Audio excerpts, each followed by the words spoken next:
کہ وہ انہیں اصل حقیقت سے آگاہ نہ کر سکتا تھا کہ ایسا کر کے وہ ان کی نظر میں بلندیوں سے پستیوں میں گرنا نہیں چاہتا تھا۔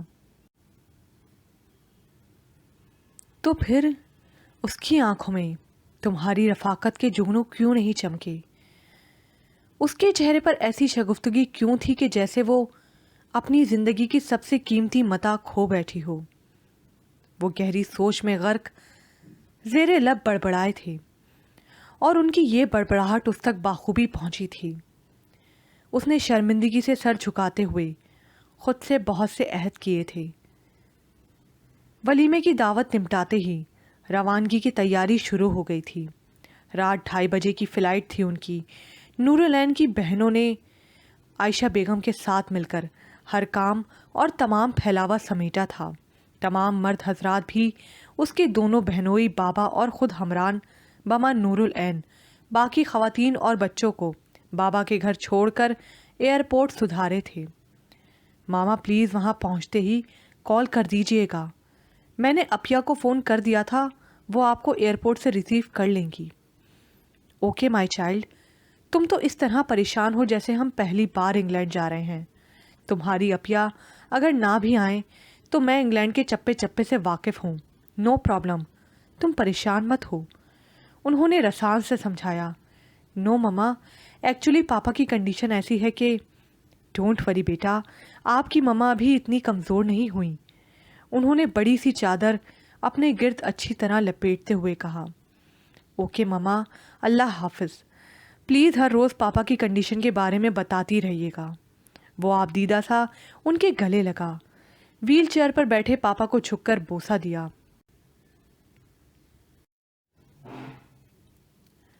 تم بھی میری بہو کا بہت خیال رکھنا، زمینوں پر چکر لگاتے رہنا اور اسے کہیں گھمانے لے جانا، پریشان نہیں کرنا اسے، اوکے؟ اوکے ماما، وہ دھیما سا مسکرا دیا تو باقی لوگ بھی مسکرا دیے۔ وہ پاپا کا ہاتھ تھامے ہوئے انہیں مختلف نصیحتیں کرنے لگا۔ ان کے اندر کی طرف بڑھ جانے اور نظروں سے اوجھل ہو جانے کے باوجود کتنی ہی دیر اس کا ہاتھ فضا میں معلق رہا تھا۔ اپنے کندھے پر شفیق سا دباؤ محسوس کر کے وہ چونکا تھا۔ بابا نے تسلی آمیز نگاہوں سے دیکھا، آؤ ادھر بیٹھتے ہیں۔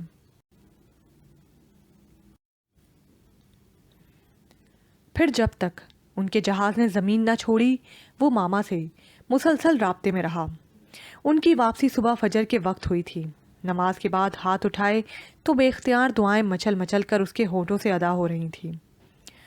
یا خدا تو رحیم ہے، کریم ہے، ہم تیرے عاجز بندے ہیں، تو جس سے چاہتا ہے چھین لیتا ہے اور جس سے چاہتا ہے نوازتا ہے۔ یا اللہ تو میری فریاد سن، بے شک کہ تو ہی سننے والا ہے۔ یا اللہ میرے والدین مجھ سے، میرے اس پیارے وطن سے جس مقصد کے لیے جدا ہوئے ہیں، تو اس میں انہیں کامیابی عطا فرما۔ میرے باپ کو صحت کاملہ عطا فرما اللہ، وہ اپنی مرضی سے حرکت بھی نہیں کر سکتے، تو انہیں اپنے قدموں پر لوٹ کر آنے کی توفیق دے میرے یا رب، کہ بے شک تیرے اختیار میں سب کچھ ہے۔ نہ جانے کتنی دیر وہ اپنے رب کے حضور حاضر رہا تھا۔ اس کا چہرہ آنسوؤں سے بھیگتا رہا۔ جب اس نے سجدہ گرا سر اٹھایا تو اس کے اندر ڈھیروں سکون و اطمینان تھا۔ اپنی دعاؤں سے پورا ہونے کا تعین کرتا وہ اٹھا تھا۔ کوئی خوبصورت اور پر اثر آواز تھی جو کہ بار بار اس کے شعور پر دستک دیتی، پلٹ جاتی۔ بہت دور کہیں بہت گہرائیوں سے آتی وہ آواز اسے شعور کی دنیا میں کھینچ رہی تھی۔ اس نے کروٹ بدلی، لیکن ذہن کے دریچوں میں ڈوبتی ابھرتی وہ آواز آخر کار اسے ہوش کی دنیا میں کھینچ لائی۔ اس نے دھیرے سے آنکھیں کھولیں اور اپنے آنکھ کھلنے کا سبب سوچنے لگی۔ شاید وہ ابھی تک پوری طرح بیدار نہ ہوئی۔ پھر آگاہی کے درواہ ہوتے ہی وہ جھٹکے سے اٹھ بیٹھی۔ کلاک پر نظر پڑی تو چونک گئی۔ فجر کی نماز میں کم وقت باقی تھا۔ وہ ایک بار خود پر حیران ہوتی تیزی سے واش روم کی طرف بڑھی، پورے خشوع و خضوع سے نماز ادا کر کے دعا کے لیے ہاتھ بلند کیے تو تلاوت قرآن پاک کی گھر میں گونجتی دل موہ لینے والی آواز اسے ایک بار پھر اپنے حصار میں لے لیا۔ اسے یاد آیا کہ اسی آواز کی تاثیر تھی جو اسے حواسوں کی دنیا میں